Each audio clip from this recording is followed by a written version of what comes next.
Olá, tudo bem? E hoje continuaremos o estudo da obra Caminho, Verdade e Vida, psicografia de Francisco Cândido Xavier, ditado pelo Espírito Emmanuel. E estudaremos então o capítulo número 33, que se intitula Recapitulações.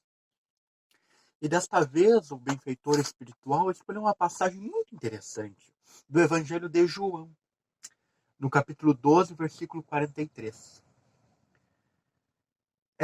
Esse capítulo já trata dos episódios próximos à crucificação de Jesus. Então aqui Jesus já fez a entrada triunfal em Jerusalém, fez uma pregação à população, e aí João vai explicar que ele então havia cumprido muitas das profecias de Isaías, e que inclusive, não obstante os inúmeros milagres, os inúmeros feitos que tinha procedido, que ele tinha dado cabo, muitos não queriam acreditar nele. Mas havia aqueles que intimamente acreditavam, mas não oficialmente por medo dos fariseus. E aí, se referindo a esses que estavam convencidos, mas não queriam dizer publicamente, não queriam mostrar a sua opinião, ele dá a seguinte explicação: porque amavam mais a glória dos homens do que a glória de Deus.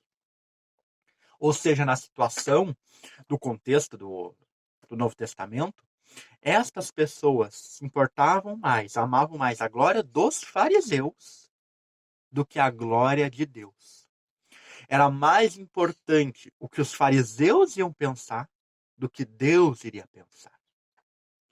Olha que versículo curioso que Emmanuel seleciona. E realmente podemos transportar ele para inúmeras épocas. Teve época em que era mais importante o que o rei ia pensar do que Deus iria pensar. Muitas vezes é mais importante o que os vizinhos vão dizer do que o que Deus vai dizer. E assim para inúmeras situações. A opinião dos terceiros é o que rege o nosso comportamento. E não as leis divinas que somos convidados a seguir.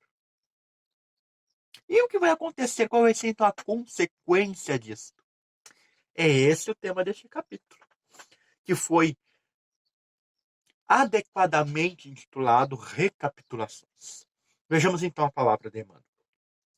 Os séculos parecem reviver com seus resplendores e decadências.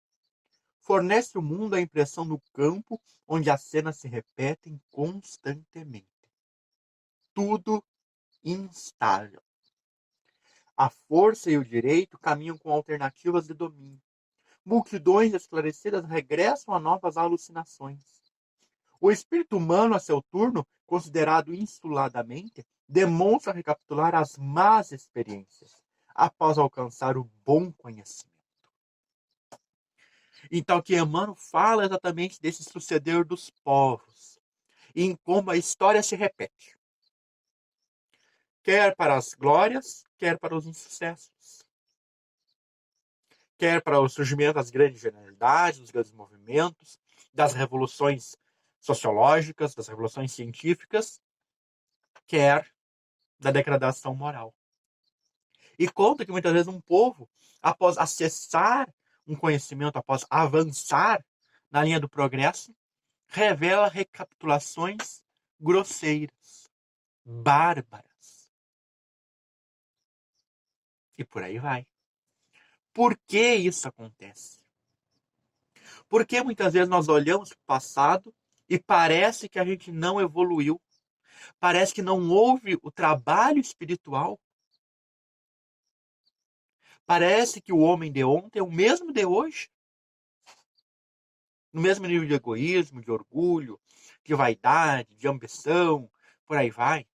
Tanto que disso muita gente conclui que a humanidade não tem jeito. Por que isso acontece? Por que essas recapitulações grosseiras que parecem ir contra a lei do trabalho, do progresso? É uma pergunta interessante. E é o que Emmanuel vai se propor a responder. Como esclarecer a anomalia? A situação é estranhável porque, no fundo, todo homem tem sede de paz e fome de estabilidade. Importa reconhecer, porém, que, no curso dos milênios, as criaturas humanas, em múltiplas existências, têm amado mais a glória terrena que a glória de Deus.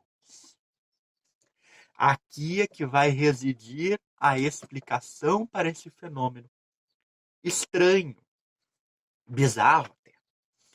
Primeiro de tudo, a reencarnação. E aqui, esse é um ponto muito interessante. Sem a reencarnação, é impossível explicar esta questão. Por que que determinadas atitudes, gestos, etc., são repetidos? Por que há mesmo processo de decadência, de falência moral? A reencarnação coloca muitas vezes as mesmas personagens que voltaram e acabam repetindo os mesmos erros, fazendo as mesmas escolhas. E após, então, colocar a reencarnação, a multiplicidade das existências, Emmanuel coloca a segunda explicação. Porque a gente também poderia se perguntar, tá, mas se ele reencarna, não é para progredir? Por que vem e repete os mesmos erros? Por que faz as mesmas quedas?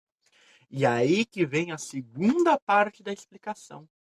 Porque amam mais as glórias terrenas do que a glória de Deus. Então se reencarna e há um apego às coisas materiais. Há uma busca incessante pelo sucesso terreno.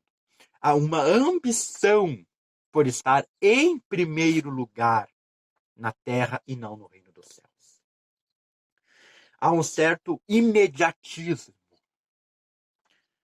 Como se a criatura não conseguisse planejar lá para frente e ficasse buscando tudo no aqui e no agora. Fazendo, então, escolhas equivocadas. Então, ao reencarnar, há muitas pessoas que repetem o mesmo erro, que continuam amando mais as glórias terrenas do que a glória de Deus, preferindo ser servidos do que servir, querendo ser amados em vez de amar primeiro, querendo todas as atenções sem se importar com ninguém. É essa a explicação. Há uma recapitulação do amor às glórias terrenas. E aí, obviamente, isso traz as consequências da maldade, da frieza, da decadência moral. Por aí vai. Enquanto não se aprender a amar a glória divina, haverá a busca pela glória terrena. Enquanto não se compreender adequadamente que a glória de Deus é melhor, vai se buscar a terrena. Enquanto não se compreender que devemos investir na vida espiritual para lá bem-estarmos, vamos ficar só olhando para cá. Então é esse o fenômeno que acontece.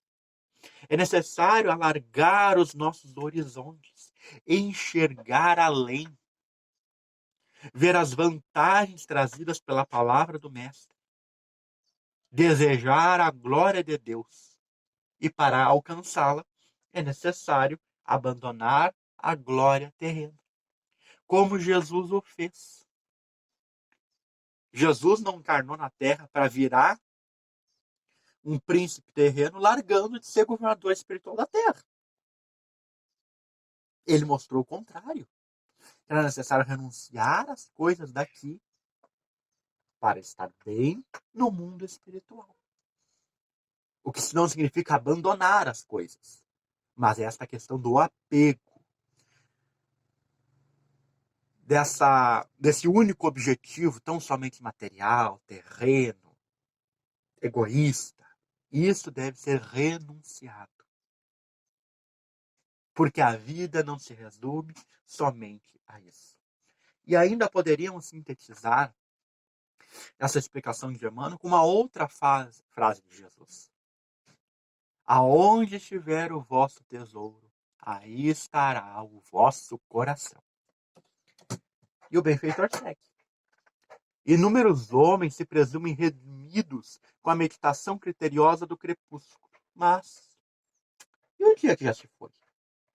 Na justiça misericordiosa de suas decisões, Jesus concede ao trabalhador hesitante uma oportunidade nova. O dia volta, refunde-se a existência. Todavia, que aproveita o operário valer-se tão somente dos bens terrenos no crepúsculo cheio de sombras? Alguém lhe perguntará: que fizestes da manhã clara, do sol ardente, dos instrumentos que te dei? Apenas a essa altura reconhece a necessidade de gloriar-se no Todo-Poderoso. E homens e povos continuarão desfazendo a obra falsa para recomeçar o esforço outra vez. Porque é necessário andar enquanto temos luz. Em geral, é quando as trevas surgem, quando o final do dia da existência está surgindo, é que aí nos damos conta do tempo desperdiçado. E nos será dada uma nova oportunidade.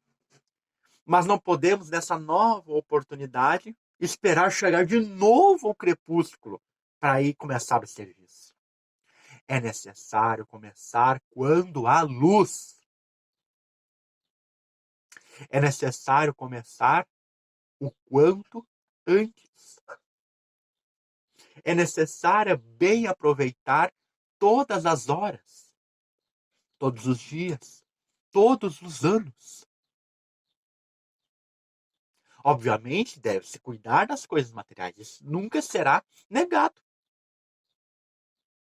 Mas agora dedicar-se tão somente a elas, aí reside o erro. É necessário os exercícios de paciência, de tolerância, de construção íntima, etc. Por aí vai. Não se pode querer, quando já é muito tarde, fazer todo o serviço. Aí é só possível fazer um pedaço, que deve também ser feito. Não é porque agora, chegou, agora que não dá mais tempo, eu vou me deitar nas cordas. Vou me atirar na rede. Não. Faça-se a porção que cabe ainda. Mas no novo dia que começa, que se faça a tarefa completa. Que se busque realmente a glória de Deus. E que se pare com esse imediatismo. Com essa coisa para já. Para ontem. A glória de Deus não surge no estalar de dedos. É necessário muito trabalho, muito esforço. E é por isso que muitas pessoas e muitos povos, inclusive, recapitulam as experiências amargas, caem na decadência moral, buscando tão somente as glórias terrenas, esquecendo que a opinião de Deus é o que mais vale. E ao escolher a opinião dos outros, das glórias terrenas, se escravizam aos ditames dos tiranetes domésticos e particulares que estão por aí. E para encerrarmos, então, o nosso estudo de hoje, recolhemos o Livro dos Espíritos, na segunda parte, o capítulo número 7, da volta do espírito à vida corporal. Obviamente, vamos tratar aqui do esquecimento do passado. Kardec, então, pergunta na questão 393, como é que o homem, então, pode ser responsável pelas suas faltas, como é que ele pode progredir se ele não se recorda das existências anteriores? E vamos ler aqui apenas a resposta dos espíritos. Em cada nova existência, o homem dispõe de mais inteligência e melhor pode distinguir o bem do mal. Onde o seu mérito se lembrasse de todo o passado? Quando o espírito volta à vida anterior, à vida espírita, diante dos olhos lhe estende toda a sua vida pretérita. Vê as faltas que cometeu e que terá causa ao seu sofrer, assim como de que modo as teria evitado.